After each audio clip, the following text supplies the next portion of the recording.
The sea monsters are still attacking their boat. He's so scared at that time, and their father grabbed his shoulder to keep him calm down and say it's gonna be alright. Sea monsters are still in curiosity. He's exploring the upper deck of the boat, then after that the monsters leave them. Before he sleep, Bota asked him, "Were there also many monsters where you used to live?" And then he told Bota a story that they had harpoonists. They were the ones who fought the monster back then to protect their towns. He also said that he was a harpoonist, and he showed Bota his tattoo. Bota became curious and asked about it. He said, "These aren't just dots, they're stars." He told Bota the meaning of the stars. He said they were their guide at sea. He wished that Bota and Lita could see how beautiful the stars are at night. The next morning, they saw the boat's deck was destroyed. The food he had prepared was gone. Bota was very upset to see their things missing. Then they noticed large claw marks on the boat, claiming it as part of the sea monster's territory.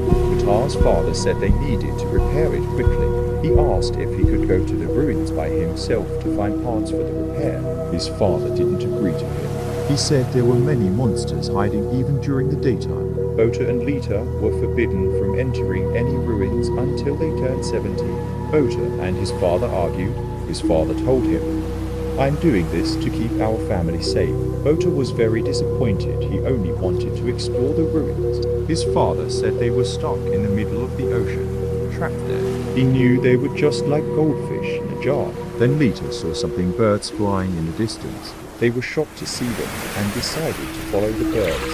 After following them, they couldn't believe what they saw, a building island. Bota and Lita shouted in surprise, but their father quickly covered Bota's mouth. They didn't know if something dangerous was nearby. Their father cautiously ventured inside the building alone, gripping his weapon tightly. His father safely landed on the building island. He shouted for help, hoping someone would respond, but no one replied. Then he went up to the upper floor of the building. He saw a door and slowly opened it. He was shocked by what he saw. All the people inside were dead.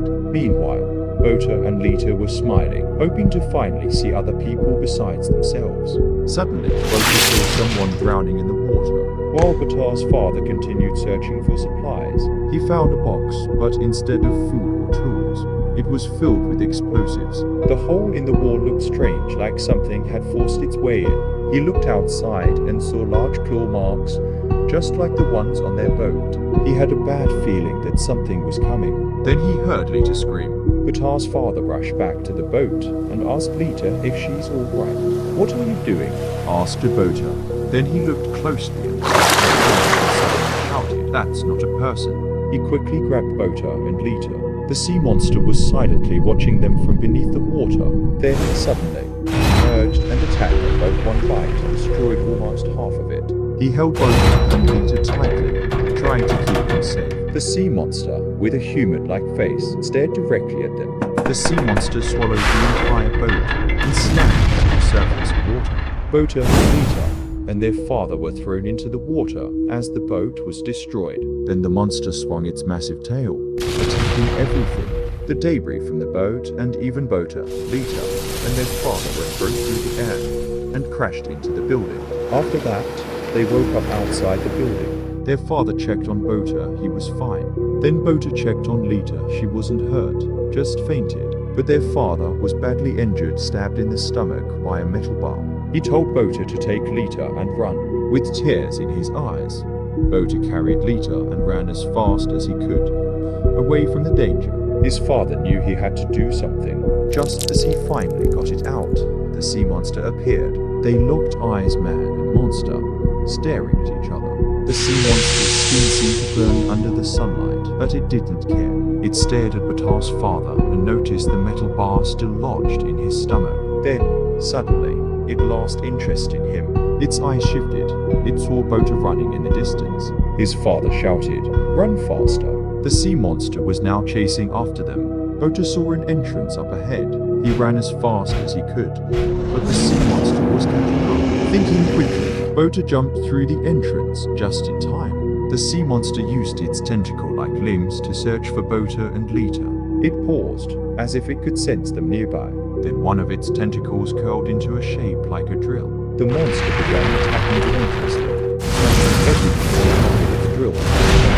Bota quickly found cover beneath a sturdy piece of concrete. After a moment, the attack stopped. He cautiously looked outside and then he heard a footstep. He saw his father, he called him, but something was wrong. His father's face was starting to deform. Bota froze, unsure of what he was seeing. Bota was terrified, he couldn't move. Suddenly, the sea monster's tentacle-like limbs forcefully grabbed him. It dragged him out, pulling him away from safety. Just as the monster was about to devour Bota, his father acted fast. He raised his weapon and slashed through the tentacle-like limb, freeing Bota from its grip. The sea monster screamed. Bota's father grabbed him and sliced the sea monster's back. He shouted, "Don't you dare touch my son." The sea monster became enraged and stared directly at them. Bota's father turned to him and said, "Hide behind the rocks."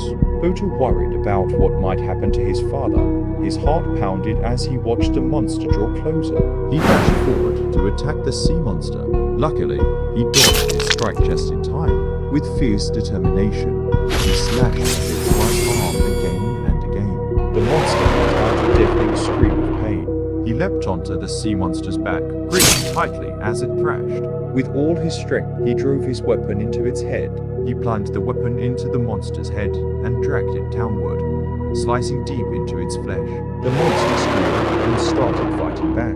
The sea monster's limb struck him hard. The blow was so strong, it sent him flying over the building. He crashed through the wall, smashing it to pieces. Bota stood in shock, staring at the wreckage. Was his father still alive? Thank you for watching. Follow for more.